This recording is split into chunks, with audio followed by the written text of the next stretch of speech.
ఈరోజు దేవుని వాగ్దానము లూకాసు వార్త 2వ అధ్యాయము 14వ వచనము.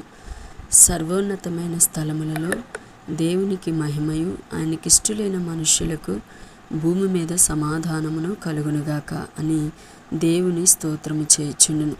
ఇక్కడ దేవుని వాక్యంలో మనం చూసుకున్నట్లయితే భూమి మీద ఎవరికి సమాధానం కలుగుతుందని దేవుడు చెప్తున్నాడంటే, ఎవరైతే ఆయనకి ఇష్టలుగా బ్రతుకుచారో వారికి మాత్రమే ఈ భూమి మీద సమాధానము కలిగి బ్రతుకుతారు. మరి ఈ భూమి మీద సమాధానము నీ జీవితంలో లేదు, అనుభవించట్లేదు అంటే బహుశా నువ్వు దేవునికి ఇష్టమైన బిడ్డగా బ్రతకట్లేదేమో, ఆయనకి ఇష్టమైన విధంగా ప్రవర్తించట్లేదేమో, ఆయన మెచ్చే విధంగా నీ జీవితంలో దేవునికి స్థానము ఇవ్వట్లేదేమో. ఒకసారి ఆలోచించు.